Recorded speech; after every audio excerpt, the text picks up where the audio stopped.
Olá pessoal, aqui é o Velgas. Hoje é dia 21 de outubro de 2024. A Ucrânia atacou ontem, na noite de ontem, dia 20, domingo, uma base aérea e uma fábrica de explosivos na Rússia. Forças ucranianas libertam uma vila importante em Kharkiv. Ucrânia defende locais importantes no teatro de operações. Quero convidá-los, inscrevam-se no canal, deem um like, compartilhem com suas redes sociais, façam seus comentários, eu conto com vocês. O que você vê aqui, você não vê em outros canais, só vê aqui. Raramente, talvez nem sempre veja na mídia tradicional. Muito obrigado. Ontem à noite, a Ucrânia bombardeou uma base aérea na cidade de Lipetsk, na Rússia, e uma base aérea do mesmo nome também, pelo menos segundo a informação que eu tenho, a base aérea leva o mesmo nome. A base aérea estavam estacionados aviões dos modelos SUs e ela atacou com drones, mas o alvo o resultado foi visto ontem, inclusive por toda a população que mora ao redor dessa base aérea, as vilas próximas, foi o paiol de munições. Dessa base saíam aviões para bombardear a Ucrânia. E a Ucrânia detectou quais os armazéns, ou melhor, quais os galpões onde estavam armazenados, onde estavam estocadas as munições, e bombardeou, causando muito incêndio, muitas explosões secundárias, inclusive, e até o fechamento dessa edição, desse vídeo, ainda o fogo arde e os bombeiros não estão atuando por causa da explosão das munições. É um golpe duro para a Rússia. Quanto se os aviões foram atingidos, danificados ou destruídos, vamos saber talvez em 1 ou 2 dias depois de ver as imagens de satélite, porque a fumaça durante a noite está impedindo, ontem impedia, né, de ver da visibilidade. E o mesmo aconteceu, vocês devem lembrar, em Rostov, quando foi atacado o campo também uma base aérea, né, onde foi atacado os depósitos de munição. E depois constatou-se que 12 aviões tinham sido destruídos também. Vocês devem lembrar disso, quem acompanha todos os vídeos lembra disso com certeza. Então vamos ver se foi destruído algum avião ou não, 2 dias, 3 dias depois, no máximo.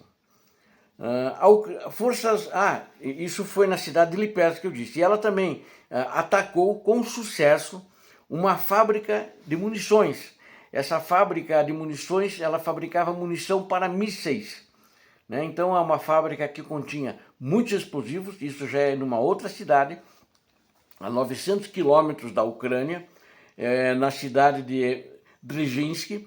Dzerzhinsky é em homenagem a um bolchevique bandido, não vou contar muitos detalhes deles porque passo até mal, né? É um assassino e ele é um dos líderes, é um carrasco, mas foi um dos líderes do movimento bolchevique do ditador russo na época, Vladimir Lenin, chamado Yakov Dzerzhinsky. Então essa cidade, ela tinha essa fábrica de munições e ela explodiu. E ela tinha uma série de munições, não só munições para mísseis, mas munições eles fabricavam para obuses e uma série de munições, mas todas munições de grosso calibre. Então também incendiou e eu estava vendo agora, o incêndio continua também e acho que vai demorar muito mais tempo para os bombeiros poderem atuar do que lá na cidade de Lipetsk, porque é muito mais munição, é uma fábrica, né, com muito explosivo, muita pólvora e muita munição pronta já para ser colocada nos mísseis, nos foguetes e também em obuses, né, etc. Deveria ter outro tipo de munições, mas o que foi relatado foi mais esse tipo de munições. Uma grande derrota, um prejuízo para a Rússia, que vai demorar para recuperar isso, porque uma fábrica nesse nível, nesse porte, não é muito fácil de recuperar. As forças ucranianas libertaram ontem, né? Que na realidade não é ontem, foi na realidade no final de semana, no sábado, né? Mas eles já vêm lutando, eles vêm atacando essa vila, que é uma vila ucraniana, para libertá-la dos russos. Por que libertá-la dos russos? Estava sob controle da Rússia desde maio, quando a Rússia invadiu a província de Kharkiv. E é uma daquelas vilas que está muito próxima à fronteira. Então ontem foi recuperada, houve muitos combates. A Rússia perdeu no sábado ali naquela região, perdeu tropas, ela perdeu só, aqui a questão nessa vila, ela perdeu em torno de 70 soldados que perderam a sua vida nesses combates para libertar a vila. Essa libertação da vila foi feita por um destacamento de operações especiais do Serviço de Inteligência da Ucrânia, em conjunto com a brigada número 77, com uma tropa, né, dessa brigada de paraquedistas ucranianos de número 77. Eles retomaram, os russos depois tentaram retomar, contra-atacaram as posições que os ucranianos já controlavam a vila como um todo, mas se deram mal e tiveram que recuar dessa vila na região da província de Kharkiv. A Ucrânia defende locais importantes no teatro de operações. Então agora vamos voltar a falar do teatro de operações e o que está acontecendo lá. E vocês vão ver os locais importantes, né? As cidades, as vilas importantes praticamente são as de sempre e aquelas que sofrem o maior número de ataques. Eu tenho o número de baixas em algumas delas, o que foi de material bélico que foi destruído, que a Ucrânia destruiu dos russos, mas não de tudo aquilo que eu não tenho, é porque eu não recebi a informação das minhas fontes que eu sempre recebo, né? Houve 167 batalhas, ou seja, assaltos ou confrontos, né? Vocês podem entender como quiserem, mas na data do dia 20 de ontem, houve 167, então, tentativas em todo o teatro de operações, não só no leste, não só em Donetsk, mas de romper a defesa ucraniana, de avançar e romper a defesa ucraniana. 53 dessas batalhas foi na região de Pokrovsk, mas não foi contra o cinturão de defesa, contra a linha de defesa de Pokrovsk, mas sim de Kurakiv, que é ali perto. É uma cidade de médio porte, pequeno porte, diria, parecida com Vuhledar, uns 15 mil habitantes. E eles atacaram lá, não tiveram sucesso e foram repelidos 53 vezes com inúmeras baixas. Não tenho as baixas do inimigo da Ucrânia, dos russos, na cidade de Kurakiv. Eles lançaram também, em todo o teatro de operações, 54 ataques aéreos, e lançaram 99 mísseis, 560 drones e fizeram 3.000 bombardeios contra as posições militares ucranianas e o que estava ali perto, também as locais de população civil, onde ainda tem população civil. Então, o que é esses outros ataques que eu estou falando, que são o número de 3.000?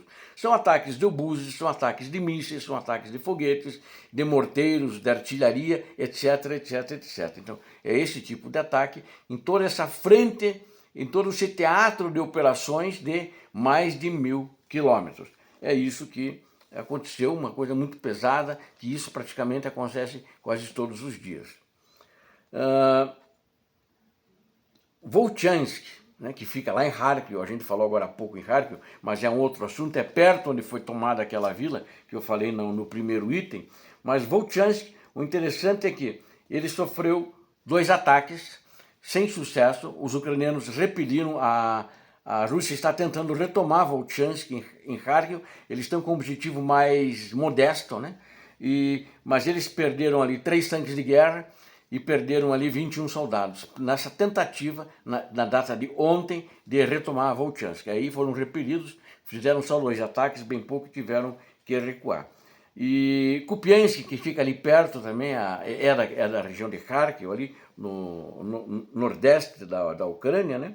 Ele teve 11 ataques, 25 russos foram aniquilados e 2 tanques de guerra foram destruídos.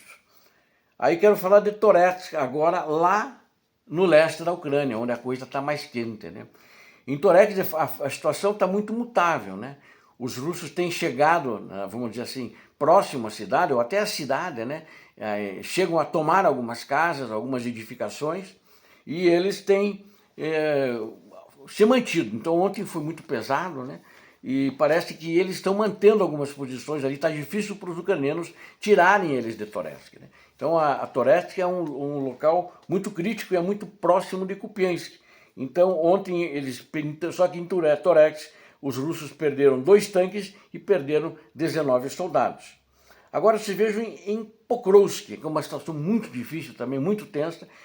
Ataques não muito menor do que em Kurakil, mas um pouco menos. Teve 45 tentativas de romper as defesas, né?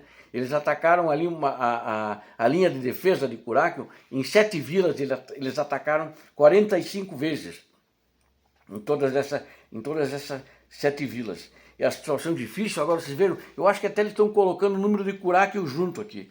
Os russos perderam 490 militares, só na data de ontem, no dia 20 de outubro. Então é uma situação muito difícil, né? E também a vila de New York, né? A vila de New York, a batalha é muito pesada. Os russos estão tentando retomar, eles já tinham tomado, aí os ucranianos tiraram eles da vila, eles tinham tomado a vila inteira, né? Aí os ucranianos tiraram ele, agora eles estão tentando voltar. E eles, nessa tentativa, nesses combates já praticamente dentro da vila, eles foram rechaçados, mas perderam em New York 3 tanques de guerra e perderam 19 soldados. Então a situação está muito tensa, está muito pesada, né? É onde tem mais combates mais violentos e mais intensos e mais mortais que estão acontecendo naquela região. Em Pokrovsk ainda eu falei só do número de baixas, mas eu vou falar também dos números de materiais, né, do que os russos perderam. Perderam 5 tanques de guerra em Pokrovsk, 11 blindados, 6 veículos, 2 canhões, 3 bugs e uma moto. Engraçado, lá não é praia, mas eles usam bugs, né? Eles põem a metralhadora em cima do bug, vai um cara pilotando e vai um cara em cima, em pé, com uma metralhadora de grosso calibre, tipo .50, alguma coisa assim. E em Kurakil, eu me esqueci de dizer, eles atacaram 9 vilas, a linha de defesa de Kurakil, de 9 vilas, e em Pokrovsk, a linha de defesa eram 7 vilas, são mais, mas são apenas esse número de vilas que eles atacaram. Obrigado a vocês que assistiram esse vídeo, conto com vocês, inscrevam-se no canal, deem um like, é muito importante você dar um like.